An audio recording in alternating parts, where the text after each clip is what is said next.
श्री राम। तुलसी विवाह विधि। जिन लोगों को तुलसी विवाह कराना है वह नहा धोकर साफ वस्त्र पहनकर तैयार हो जाए। जिन लोगों को तुलसी जी का कन्यादान करना है वह व्रत रखे और कथा जरूर श्रवण करे।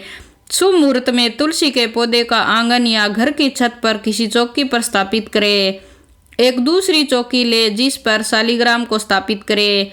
चौकी पर अष्टदल कमल बनाकर उस पर कलश स्थापित करें। कलश पर स्वास्तिक बनाएं और उसके ऊपर आम के 5 पत्ते रखें।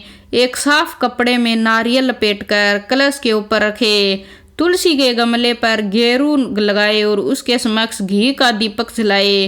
तुलसी के गमले के पास भी रंगोली बनाए। तुलसी और शालिग्राम जी पर गंगाजल से छिड़काव करें। ध्यान रखें कि शालिग्राम की चौकी की दाएं तरफ तुलसी का गमला रखें। तुलसी को रोली और शालिग्राम को चंदन का टीका लगाए। तुलसी के गमले की मिट्टी पर गन्ने का मंडप बनाए। उस पर सुहाग का प्रतीक लाल चुनरी चढ़ाए।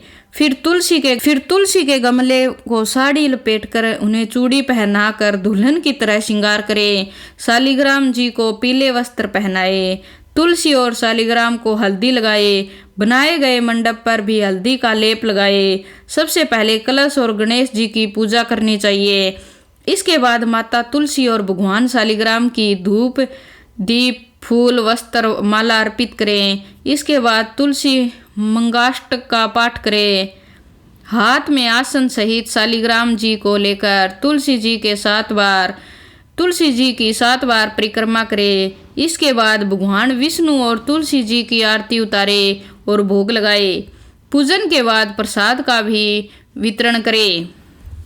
जय श्री राम। तुलसी विवाह में किन बातों का ध्यान रखना चाहिए? अखंड सौभाग्य और सुख समृद्धि के लिए हर सुहागन स्त्री को तुलसी विवाह जरूर कराना चाहिए। पूजा के समय माँ तुलसी को सुहाग का समान और लाल चुनरी जरूर चढ़ानी चाहिए। तुलसी के गमले में शालिग्राम को साथ रखना चाहिए और तिल चढ़ाना चाहिए। तुलसी और शालिग्राम को दूध में भीगी हल्दी का तिलक लगाना चाहिए।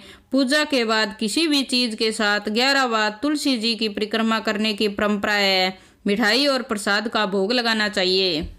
जय श्री राम। तुलसी विवाह कथा। देवअठनी एकादशी के पावन दिन भगवान शालिग्राम और माता तुलसी का विवाह किया जाता है। हिंदू धर्म में इस दिन का बहुत अधिक महत्व होता है।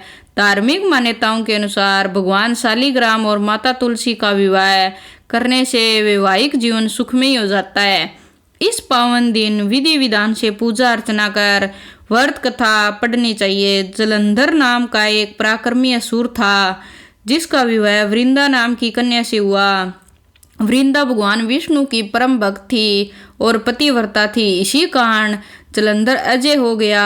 अपने अजय होने पर जलंधर को अभिमान हो गया और वह सौरभ की कन्याओं को परेशान करने लगा। दुखी होकर सभी देवता भगवान विष्णु की शरण में गए। अंतक को समाप्त करने की प्रार्थना करने लगे। भगवान विष्णु ने अपनी माया से जलंधर का रूप धारण कर लिया और छल से वृंदा के पतिव्रता धर्म को नष्ट कर दिया। इससे जलंधर की शक्ति क्षीण हो गई और वह युद्ध में मारा गया। जब वृंदा को भगवान विष्णु के छल का पता चला तो उसने भगवान विष्णु को पत्थर का बन जाने का श्राप दे दिया। प्रार्थना पर वृंदा ने अपना श्राप वापस ले लिया, लेकिन भगवान विष्णु वृंदा के साथ हुए छल के कारण लज्जित थे। वृंदा के श्राप को जीवित रखने के लिए उन्होंने अपना एक रूप पत्थर रूप में प्रकट किया जो शालिग्राम कहलाया। भगवान विष्णु को दिया श्राप वापस लेने के बाद वृंदा जलंधर के साथ सती हो गई। वृंदा के राख से तुलसी का पौधा निकला। वृंदा की मर्यादा और पतिव्रता को बनाए रखने के लिए देवताओं ने भगवान विष्णु के शालिग्राम रूप का विवाह तुलसी से कराया। इसी घटना को याद रखने के लिए प्रतिवर्ष कार्तिक शुक्ल एकादशी यानी देव प्रबोधनी एकादशी के दिन तुलसी का विवाह शालिग्राम के साथ कराया जाता है। शालिग्राम पत्थर गंडकी नदी से प्राप्त होता है। भगवान विष्णु ने वृंदा से कहा कि तुम अगले जन्म मप तुलसी के रूप में प्रकट होगी और लक्ष्मी से भी अधिक मेरी प्रिय रहोगी। स्थान मेरे शीश पर होगा। मैं तुम्हारे बिना भोजन ग्रहण नहीं करूंगा। यही कारण है कि भगवान विष्णु के प्रसाद में तुलसी अवश्य रखा जाता है।